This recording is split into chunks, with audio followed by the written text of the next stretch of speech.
those voices? I hope we don't lose this one. They're outside. We can't lose this one. Where I must be.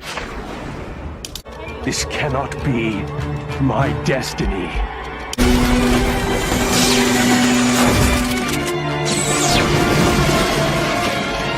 We dreamed of creating the world's strongest Pokemon. And we succeeded. I haven't got much time. I pray this record of our experiment survives. A year ago, we discovered a fossil that proved to be the remains of the ancient Pokemon, Mew. Behold my powers. I am the strongest Pokemon in the world. Stronger even than you.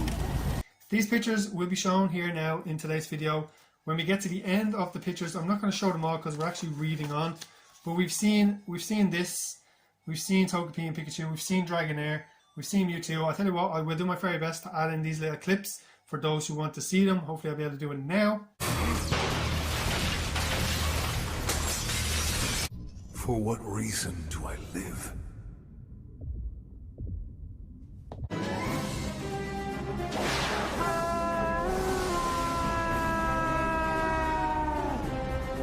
Now, the next bit we've seen the one and only Jesse and James.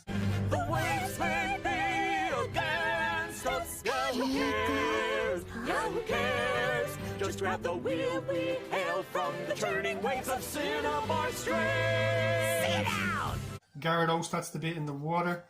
Jesse and James and Meowth sees Mew, but I don't think Meowth actually does see Mew.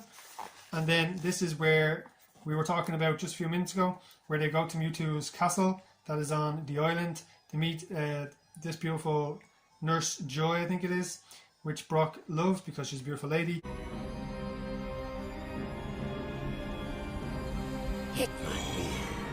What is that? Pig?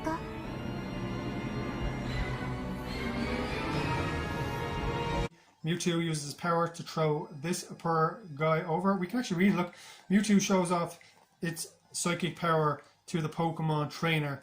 Meet the world's strongest Pokemon trainer and the world's most powerful Pokemon, which is Mewtwo. He picks up the trainer and he throws him over into the water. Now, this bit here is where we're going to continue on reading. Look at these.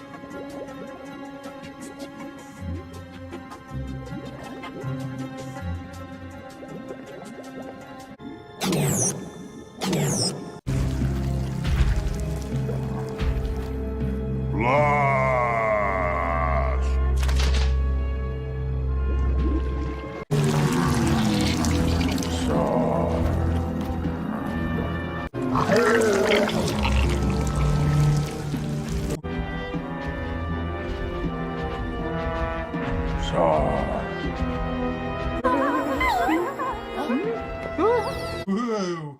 We all remember that in the movie, don't we? So we continue on, as you all know, we're just doing this so people can actually read along. They want to read along, and it's, you know, it's just to help some people with a bit of dyslexia. And like, I'm struggling, but you know, we got to push on in life, and we got to keep on trying. That's the way you get through life. You got to keep trying. Mew, it said, the pink Pokemon flew after them and right past Team Rocket. Team Rocket watched the lab doors close. I'm scared. Me too. Meow. What just happened there? Asked Meowth. I think those were clones of Pokemon, or copies of Pokemon, made in the lab, Jesse said. And that was a Mew, the legendary Pokemon we saw on the computer screen, James added. Should we go after them, Jesse asked. Meowth answered her. I think Team Rocket is nice and safe right here. Upstairs in the main hall, Ash and the trainers watched in amazement as their large holes in the floor opened up one by one. The 3 clone Pokemon rose to the floor on platforms. Like most Pokemon trainers, I too began with Charmander, Squirtle, and Bulbasaur. But for their evolved forms, I used... The trainers' Pokemon looked at the copies and struck back in fear. I have created the evolved forms of the Pokemon that are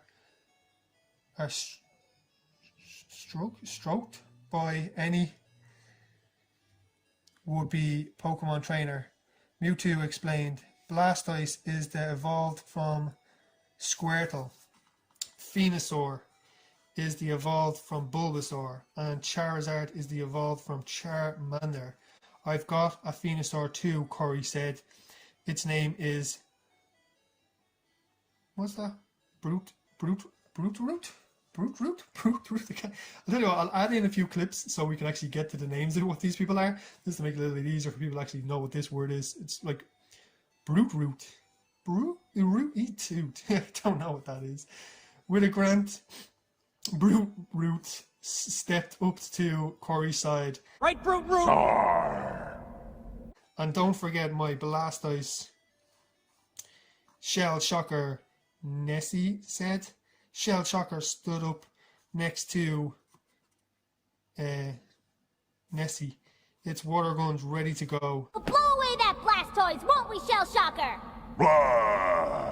Ash threw a Pokeball, and it may not have a nickname, but I've got a Charizard. May not have a nickname, but I do have Charizard. Ash Charizard appeared in a blaze of light. Charizard took one look at Mewtwo and shot a powerful blast of fire from its mouth right at the Pokemon.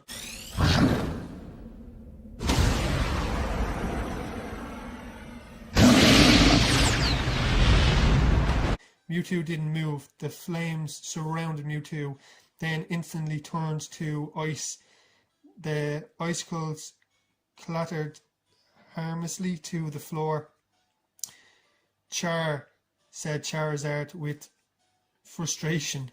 Charizard, I didn't give you any battle commands yet, Ash said. No matter how hard he tried, Ash couldn't control it. Charizard is Bull Charizard. So we go on again, guys. We go on again. We're getting there. We'll do a chapter. That's what we're going to do. Just do a little bit of a chapter each time because we don't want to be here all day. And I know people don't like reading books, but it's just a bit of fun. And I will add in little clips to make it a little bit more fun for people to watch. Pokemon, sometimes Charizard obeys him, but most of the time it doesn't. Mewtwo waved its hand. The wall behind dissolved to reveal a huge Pokemon gym outside the hall. The gym filled a huge open crater or courtyard in the center of the Pokemon place. Electric lights illuminated the battle lines on the gym floor. Enough games, Mewtwo said with a sneer. Let's see what your Pokemon can do. So this is the next bit that we're going to read for the next week. What I'm going to do now is I'm going to let you guys read that bit there if you want. I'll go to the next page and we can let you guys read that one as well if you wish. As you all know, I'm dyslexic. It does take a little bit of time for me to read these books. I hope you guys are enjoying this. There will be lots of movie clips added into this. I'm sure you've seen some of them already because I would have shown them. But I will end this video with just a little bit more of the video clips from the Pokemon movie. But let's just hope YouTube do not block me. I do not own the rights to the movie. I am just adding them in to make this book, Dyslexia Book Club, a little bit more interesting. So yeah, guys, girls, men and women, I hope you enjoyed this. And we will get back to this book next week. I have no more use for you.